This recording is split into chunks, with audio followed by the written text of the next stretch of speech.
मैं समझता हूँ मुख्यमंत्री जी संविधान से बंधे हैं, संविधान से बंधे हैं वो।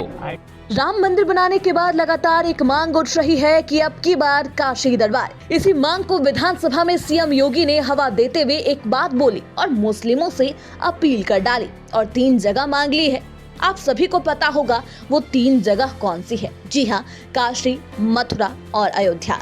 इस मांग को सुनते ही सपा प्रमुख अखिलेश यादव का बड़ा बयान भी सामने आ गया। लोकसभा चुनाव नजदीक है और इस चुनावी माहौल में भारत के कौरव पांडव की एंट्री हो गई है। जी हाँ, कलयुग में कौरव पांडव, जिसको एंट्री किसी और ने नहीं बल्कि सपा प्रमुख ने दिलाई है। उत्तर प्रदेश के मुख्यमंत्री योगी आदित्यनाथ के 3 जगहों की मांग वाले बयान पर समाजवादी पार्टी प्रमुख अखिलेश यादव का बयान सामने आया।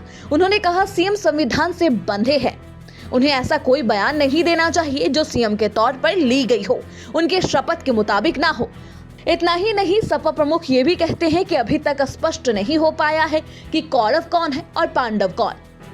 मैं समझता हूँ मुख्यमंत्री जी संविधान से बंधे हैं, संविधान से बंधे हैं वो, और मुख्यमंत्री जी को वो कोई बात नहीं कहनी चाहिए जो संविधान, जिसकी शपथ ली है उन्होंने।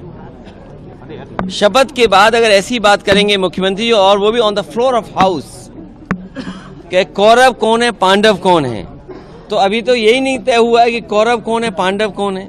अगर आप जानते हो तो मुझे बता दो कि कौरव कौन है, पांडव कौन है। और हम लोगों ने महाभारत पढ़ी है, कौरवों की संख्या ज्यादा थी।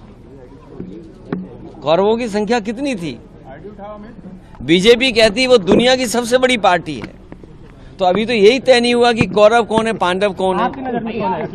नहीं, मेरी नजर में कुछ नहीं है। अगर आपको दिखाई देता हो, आपकी समझ जो कहती हो वो मानिए, लेकिन हमने महाभारत में यही पढ़ा है कि जिसके पास सबसे ज्यादा सेना थी, जो सबसे बड़ी ताकत में थी, और भगवान कृष्ण की जो अछूती सेना थी वो भी उनके पास थी। लेकिन जीत उसी की होती है जिसके साथ भगवान होते हैं।